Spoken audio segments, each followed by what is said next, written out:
Olá, meu irmão, minha irmã, seja bem-vindo ao canal Descomplicando o Espiritismo. Aqui é o Paulo e hoje nós vamos para a nossa mensagem de reflexão da segunda-feira.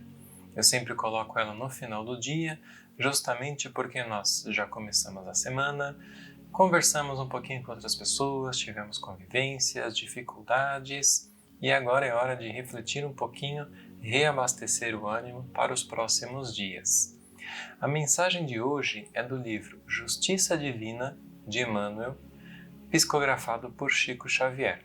Mas antes de mais nada, se você não é inscrito no canal, por favor, se inscreva, clique no botão do sininho para receber notificações de novos vídeos e vamos lá então.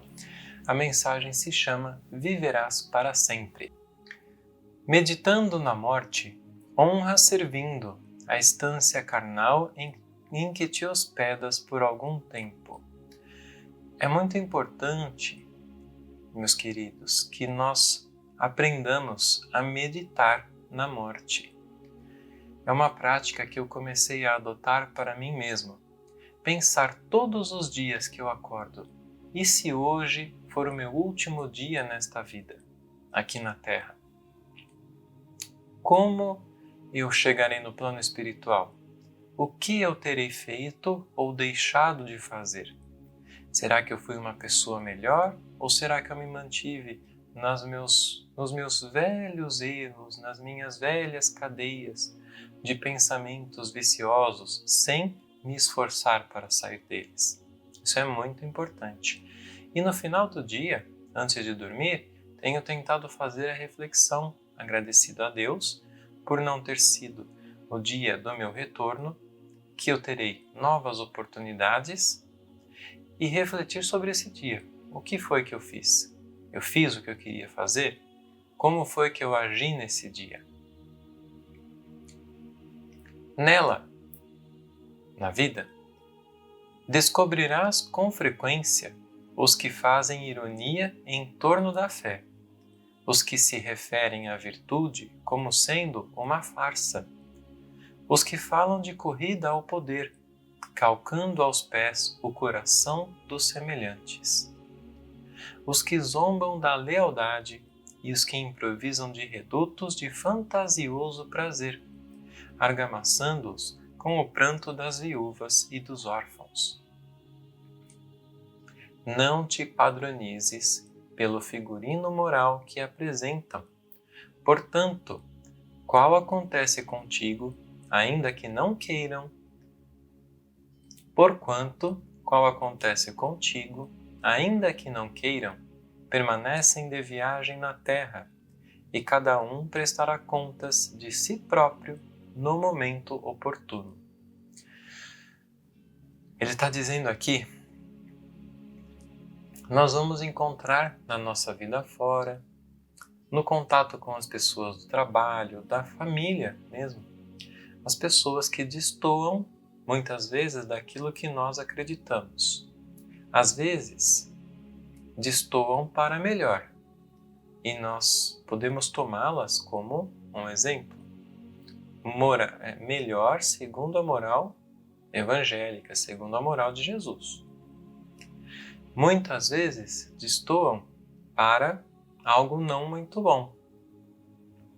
Ironizam a fé,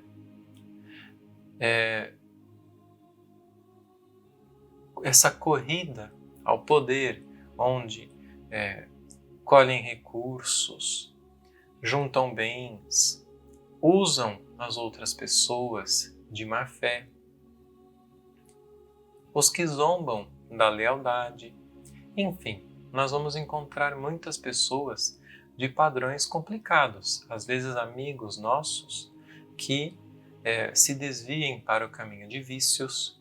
E aqui ele está falando, não te padronizes pelo figurino moral que apresentam. Não nos padronizemos pelo outro. É muito comum que nós usemos como desculpa dizer, mas o mundo inteiro faz isso. Mas todos os meus amigos estão fazendo tal coisa. Não tome essa desculpa. Cada um tem a sua responsabilidade. E, no momento oportuno, cada um dará contas de si próprio. Não pense que nós estamos aqui na matéria, numa vidinha simples, fazendo só o que dá para fazer e que isso não vai ficar anotado em algum lugar. Não para nos denunciar a ninguém, mas isso vai ficar anotado na nossa ficha, pelo nosso próprio espírito protetor, anjo da guarda, que está do nosso lado, vendo o que a gente está fazendo e tentando nos conduzir para o bom caminho. E quando a gente chegar lá em cima e quiser dar desculpa de alguma coisa, desculpa no sentido de, não, mas eu fiz porque... Ele vai puxar a ficha e falar, mas o que você estava fazendo aqui nesse momento? Você sabia que isso aqui era errado. Você sabia. Então, o que a gente vai falar, né? A gente vai ter que dar conta. E daquilo que a gente fez errado, a gente vai ter que recuperar. Se a semente conseguisse ouvir-nos acerca da valiosa tarefa de que se incumbirá na alimentação do povo, quando estiver convertida em árvore, talvez nos recusasse os vaticínios, as explicações, as elucidações, talvez recusasse que nós contássemos para ela tudo o que ela seria, entendeu?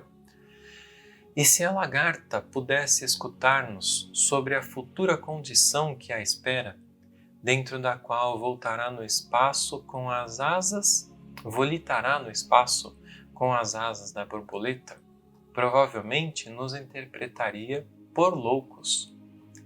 Não te molestem, assim, as considerações pueris dos irmãos que procuram transformar a vida terrena em floresta de impulsos selvagens, gastando a existência em caça e pesca de emoções inferiores. A linguagem de Emmanuel é sempre muito representativa. Ele cria imagens na nossa cabeça para que nós compreendamos e gravemos. Isso é muito importante. Se a sementinha da árvore pudesse nos ouvir e a gente falasse para ela, olha, se você for plantada e germinar direitinho e a gente molhar, chover e ficar tudo bem bonitinho, você vai virar uma árvore gigantesca que vai dar milhões de frutos e alimentar milhares de pessoas. Se a borboleta ouvisse nós dizermos, olha, você vai entrar agora nessa fase aqui da pupa e quando você sair, você vai estar transformado, você vai ter asas para voar, para ganhar a liberdade. Ele diz, se elas pudessem ouvir isso, muito provavelmente a borboleta diria, para com isso, você é louco. E eu ganhar asa? Estou aqui me arrastando na terra. Olha a associação. E a semente provavelmente recusaria tudo isso que a gente está falando. Por quê? Como assim? Eu não quero alimentar milhares, eu só quero viver a minha vidinha.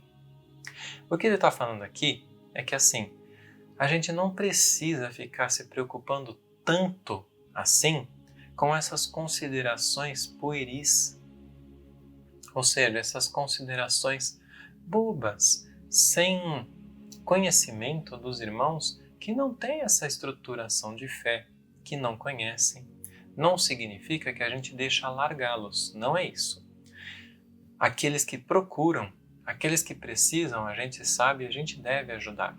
Mas nunca querer ficar adiantando aquilo que o próprio Pai, o próprio Deus, permite ao tempo estruturar. Entende? A gente tem que saber com quem a gente está falando, se aquela pessoa está aberta. Eu não vou chegar para falar de vida após a morte com um materialista que não queira ouvir sobre isso. Se ele quiser, eu saberei. E eu saberei o como, o quanto, até onde falar. E ele continua aqui. Persiste na reta consciência e faze o teu... Só preciso voltar um pouquinho. Ele terminou ali em cima, né, dizendo que a gente não se incomode, não se moleste com essas considerações de outros irmãos que, quando não querem saber sobre isso, é porque eles estão ainda ligados aos impulsos inferiores, à caça e pesca de emoções inferiores. Eles estão querendo viver a vidinha.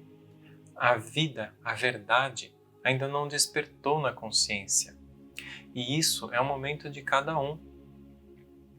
Eu nasci na doutrina espírita, estudei a vida inteira, li, mas nunca interiorizei, e somente agora, aos 33 anos de idade, é que a verdade, a vida, acendeu na minha cabeça e eu percebi que eu precisava mudar, que eu precisava agir diferente, que eu tinha que correr atrás da minha evangelização, da minha reforma íntima. Então vamos lá. Persiste na reta consciência e faze o teu melhor.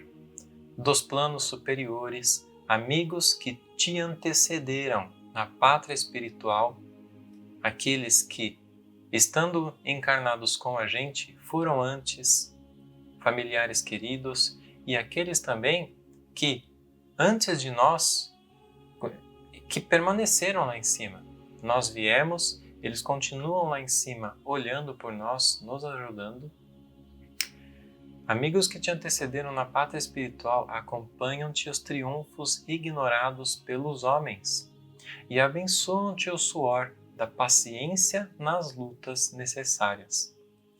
Encorajam-te na causa do amor puro e sustentam-te as energias para que as tuas esperanças não desfaleçam. Comungam-te as alegrias e as dores, ensinando-te a semear a felicidade nos outros, para que recolhas a felicidade maior. Se tropeças, estendem-te os braços, e se choras, enxugam-te as lágrimas. Sobretudo, esperam-te, confiantes, quando termines a tarefa, para te abraçarem afetuosos com a alegria de quem recebe um companheiro querido de volta ao lar. Extremamente consolador, confortador e nos enche de energia, não enche? É o que eu digo no final de todos os meus vídeos. Nós não estamos sozinhos. Se à nossa volta, sim, existem inúmeros irmãos encarnados e desencarnados em dificuldades, existem lá em cima seres iluminadíssimos. Lá em cima não, no plano espiritual também à nossa volta. Seres iluminadíssimos, muito queridos, olhando por nós, querendo o nosso bem, nos intuindo, nos ajudando a ter bons pensamentos, boas decisões. E quando a gente sair dessa vida, eles esperam, pelo nosso próprio esforço, poderem nos abraçar com muita alegria. Vem, meu irmão querido, que bom, você venceu. Demais, né? Até arrepia. Persevera no bem, sabendo que viverás para sempre. E, se te sentires sozinho na fé, lembra-te de Jesus.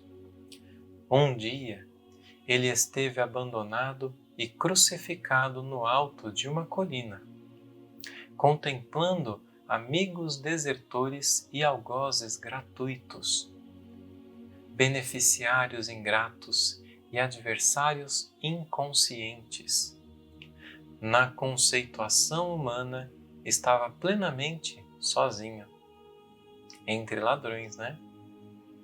Contudo, ele com Deus e Deus com ele formavam maioria ante a multidão desvairada. Jesus, naquele momento da cruz, se nós pudéssemos ver, quando ele diz que Deus estava com ele, não significa que havia um senhorzinho de barba branca ali ao lado dele. Essa é uma conceituação de Deus diferente. O que ele quer dizer é que Jesus estava com o pensamento de Deus e Deus está em nós, em nosso pensamento. Mas, além disso, se nós pudéssemos ver nesse momento, Jesus estava envolto numa gigantesca multidão de espíritos iluminadíssimos que com certeza estavam acompanhando ele nesse momento tão importante.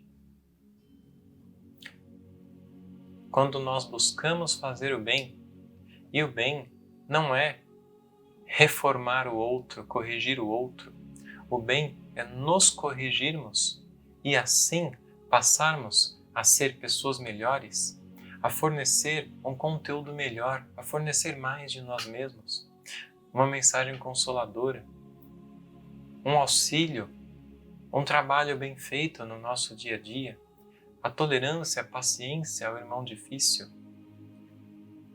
E isso nós fazemos aos pouquinhos, nas pequenas oportunidades, na pessoa desesperançada da vida, cansada, triste. Quando nós fazemos isso, nós atraímos para nós mesmos o bem, a simpatia dos bons espíritos e passamos, não com interesse, mas simplesmente porque nós queremos fazer o bem, a viver uma vida cada vez mais feliz, cada vez mais estruturada em fé, em amor. Então, meu irmão, pense sobre isso. Que Deus, que Jesus te ilumine, ilumine os seus familiares, o seu ambiente doméstico, do trabalho. Que os seus dias sejam muito iluminados. E lembrando o que ele disse aqui, não se esqueça nunca, nós não estamos desacompanhados. Crie esse vínculo, mentalize sempre nas suas preces o seu espírito protetor, o Mestre Jesus, que não é aquele ser inalcançável que a gente não consegue ver. O Mestre Jesus é aquele ser que se fez homem, tão gigantesco, tão superior, se fez homem para andar nas nossas ruas, simples, humilde, chamando as pessoas para implantar e instaurar dentro do próprio coração o reino de Deus.